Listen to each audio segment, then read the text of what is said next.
उसके ऊपर केस होएगा क्या? नहीं नहीं नहीं नहीं नहीं नहीं, नहीं। जिसको अस्सलाम वालेकुम दोस्तों, कुछ बड़ी ज़रूरी खबरें हैं दुबई से निकल के आ रही थी तो मैं बोला आप लोगों के बीच शेयर कर देता हूं। तो दोस्तों आप लोगों से एक छोटा सा रिक्वेस्ट है कि वीडियो को अंत तक जरूर देखना, क्योंकि दुबई में काम करने वाले मजदूरों के लिए एक बहुत ही बड़ा अपडेट जारी किया है।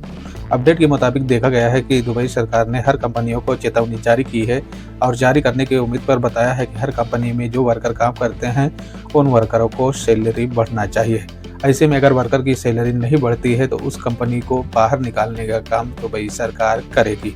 हालांकि वो कंपनी किसी देश का हो, चाहे अमेरिका का हो, चाहे इजराइल का हो, चाहे ईरान का हो, वो कंपनी को बाहर हटा देगी।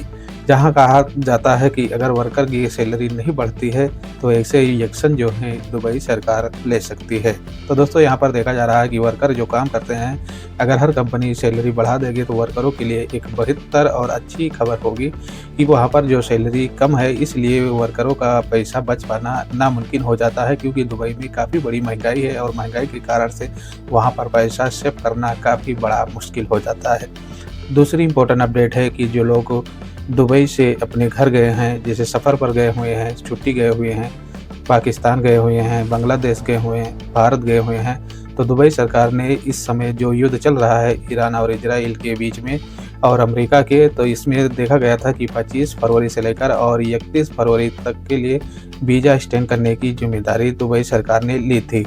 हालांकि इसमें देखा गया है कि कुछ ऐसे लोग थे जो अपने मुल्क चले गए थे और इस कारण से नहीं आ पाए थे, तो उनका वीज़ा जो है एक्सटेंड कर दिया गया था और एक्सटेंड करने के दौरान पर देखा गया है कि कोई फ़्लाइट जो है नहीं चल रही थी, इस कारण से वो लोग अपने ही मुल्क में फंसे रह गए हैं। तो यहाँ पर अब देखा जा रहा है कि दुबई अथॉरिटी की तरफ से अपडेट जारी किया गया है कि जो लोग अभी तक नहीं आ पाए हैं तो उन लोगों को 31 मार्च तक जो वीज़ा था वो वीज़ा एक्सटेंड था। अब देखा जा रहा है कि जो लोग फंस गए हैं वो अपनी कंपनी से रिक्वेस्ट या अपील कर वो दूसरा वीज़ा लेकर तभी आप यात्रा कर सकते हैं।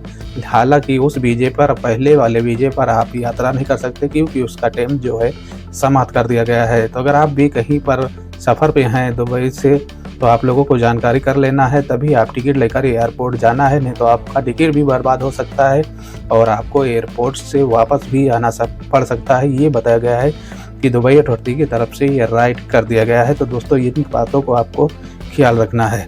तीसरी इम्पोर्टेंट अपडेट जो निकल के आ रही है, ईरान और इजराइल की युद्ध के दौरान पर कुछ अपडेटें जारी की गई हैं, जो कहा गया है कि ईरान के विदेश मंत्री ने इस बात की जानकारी दी है।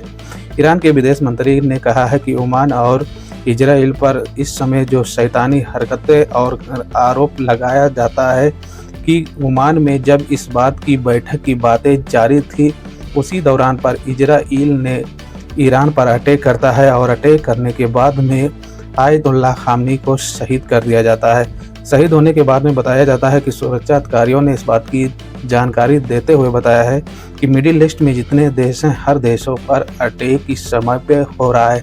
जैसे कि दोस्तों अभी जानकारी के अनुसार बताया है कि विदेश मंत्री ने इस बात की जानकारी दी है कि ईरान पर हमला इजराइल और अमेरिका पहले ही किया है। जब इस बात को लेकर ईरान बैठक में ओमान में इस बात की बातचीत जो है चल रही थी, कुछ इस मामले को शोल्ड कर दिया जाता, लेकिन उसी बातचीत के दौरान में इजराइल जो है ईरान के ऊपर अटैक करता है और अटैक करने के बाद में जो वहाँ की सुप्रीम लीडर ईरान के रहते हैं आयतुल्लाह खामनी, उन्हें शहीद कर दिया जाता है और शहीद करने के बाद में ईरान की जनता जो है और ईरान की जो सेना है वो मुंहतोड़ जवाब देना अमेरिका और इजराइल को चालू कर देता है। इस समय पर देखा जा रहा है कि ये विवाद जो है काफ़ी आगे बढ़ चुका है। जैसे कि आप जानते हैं ईरान जो है अपना बदला लेने के लिए हर जगह पर अपना टारगेट जो है कर रहा है। जैसे कि मिडिल ईस्ट में अमेरिकन जितने ठिकाने हैं, बैंक हो या अमेरिकी सेना के ठिकाने हों या तो कंपनी हो, वहाँ पर ईरान जो है अपना मिशन पूरा कर रहा था। दोस्तों ये कुछ बड़ी और इम्पोर्टेंट अपडेट थी, तो मैं बोला आप लोगों के बीच शेयर कर देता हूँ। वीडियो में कुछ जानकारी मिलेगी, चैनल को लाइक और सब्सक्राइब जरूर कर लेना, क्योंकि दोस्तों जो जरूरी और इम्पोर्टेंट खबरें रहती हैं उसे हम अपने चैनल के माध्यम से आप लोगों के बीच डेली अपडेट देते रहते हैं। मिलते हैं एक नेक्स्ट वीडियो के साथ। अपना और अपनी फैमिली का ख्याल रखना। जय हिंद, जय Bharat. Starting from January 1 next year, private sector employees and domestic workers